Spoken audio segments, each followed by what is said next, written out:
nous assumons le montant de ces indemnités. Vous assumez dans vos rangs un adjoint qui a perçu ses indemnités à ne rien faire pendant s'il vous plaît, Objection. Je ne le permettrai pas. Monsieur Floquet, vous avez ces informations qui ont été enregistrées.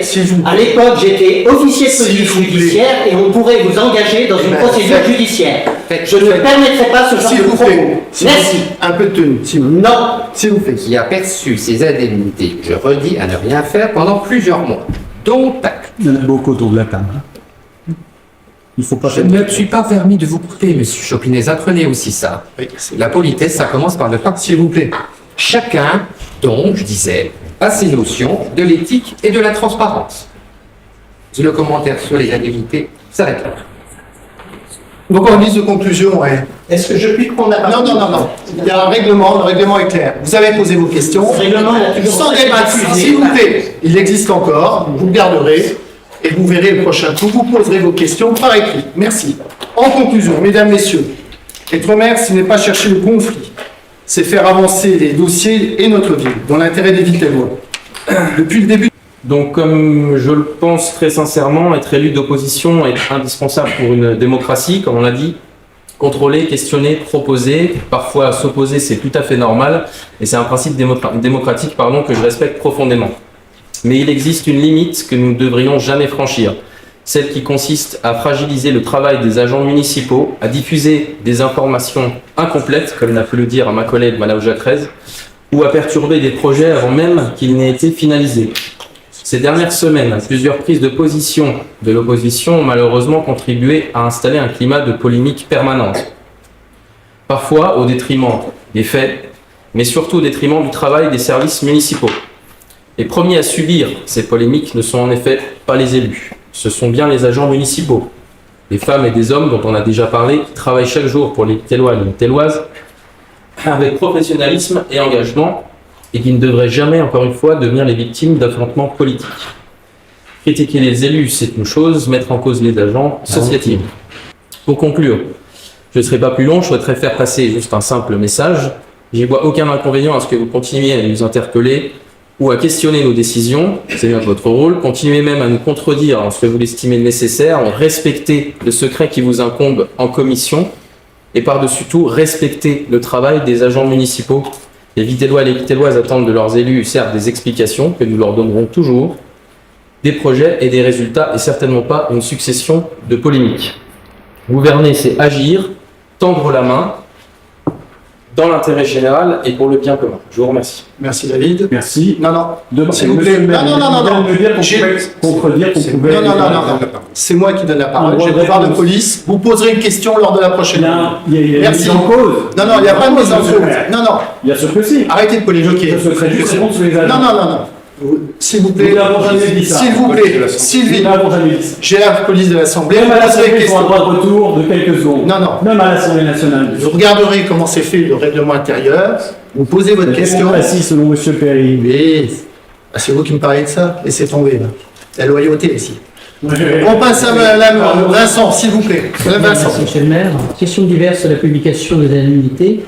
Lors du conseil municipal du 23 avril 2026, nous avions soulevé une question portant sur la transparence des indemnités perçues par les élus. Comme nous l'avions rappelé, conformément à l'article L2123-24-1-1 du Code général des collectivités territoriales, les communes doivent établir chaque année un état récapitulatif présentant en euros l'ensemble des indemnités de toute nature perçues par chaque élu au titre de l'ensemble de ses mandats et fonctions. Cet état doit être communiqué aux conseillers municipaux avant l'examen du budget. Nous avions alors indiqué que le document présenté paraissait incomplet et demandé qu'il soit mis à jour afin d'offrir une vision exhaustive des indemnités perçues. M. Patrick Cloquet, adjoint aux finances, nous avait indiqué que cet état serait vérifié et actualisé.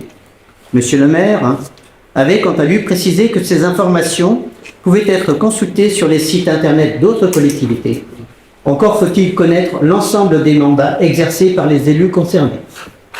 À notre connaissance, les mandats et fonctions concernés sont notamment les suivants: vice-président de commission de la région Grand Est, vice-président du département des Vosges, vice-président de la communauté de communes Terre d'Eau, maire de Vittel, adjoint au maire, président du syndicat mixte SIAE 2PD, président du PETR de la Plaine des Vosges. Nous ne pouvons toutefois affirmer que cette liste soit exhaustive. Nous rappelons par ailleurs que le montant mensuel net cumulé pour un élu des indemnités est plafonné à 8 897,93 €. Notre démarche s'inscrit exclusivement dans un objectif de transparence et de la gestion municipale et de contrôle de l'utilisation des deniers publics. Il est essentiel que les conseillers municipaux, comme les citoyens, puissent disposer d'une information financière complète et sincère sur l'utilisation des fonds publics. Cette demande intervient dans un contexte où de nombreux maires des communes rurales, ainsi que leurs adjoints, choisissent de renoncer à une part significative de leurs indemnités afin de préserver l'équilibre budgétaire de leur collectivité. Par conséquent, si vous pouviez apporter les éléments techniques à cette question. Merci. Ok. Le classement. Donc il me revient de répondre à la question sur la publication des indemnités.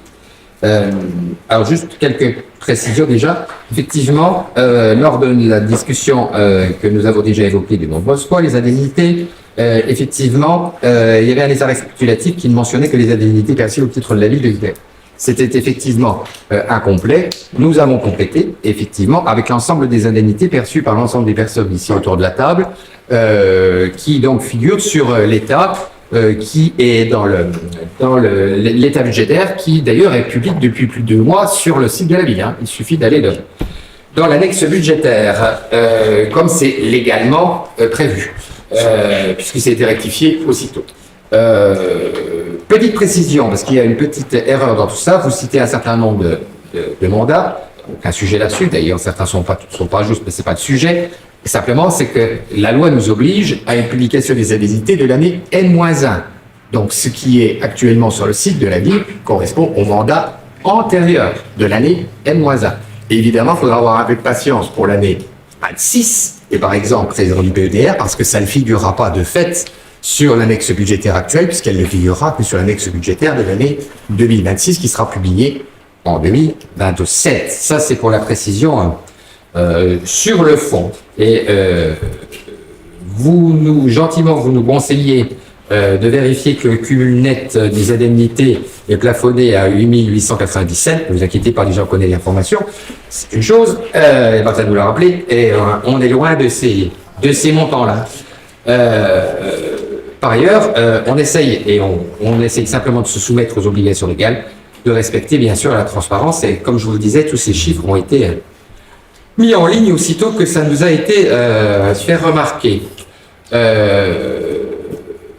C'est pas encore tellement tout ça qui me pose question, c'est plus d'où vient cette obsession permanente autour des indemnités. Comment je vais dire ça? Certaines personnes ont des obsessions sécuritaires, d'autres personnes ont des obsessions identitaires. Vous, visiblement, vous êtes soumis à un problème d'obsession indemnitaire. Ça revient sans arrêt. Comme s'il y avait une fascination autour de ces indemnités dans le cadre d'un processus de deuil autour d'une défaite électorale. Voilà. Je ne comprends pas. On a, je pense, expliqué, fait œuvre de transparence concernant tout ce sujet.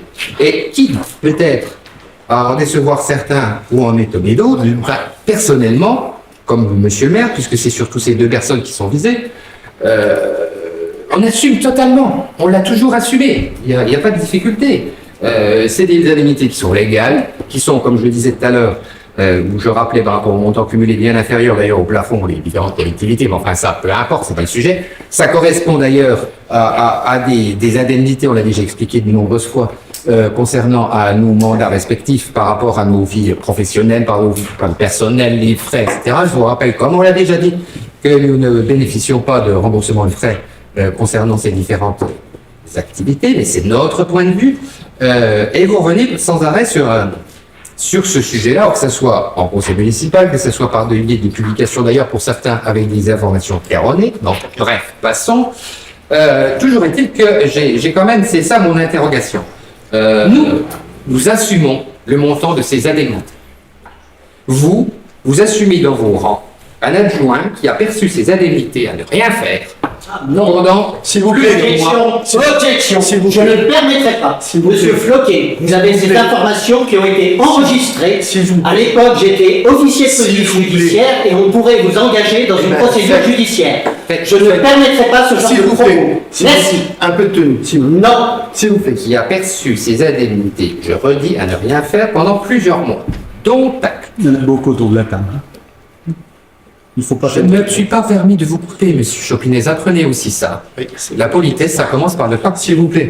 Chacun, donc, je disais, a ses notions de l'éthique et de la transparence. Le commentaire sur les indemnités s'arrête là.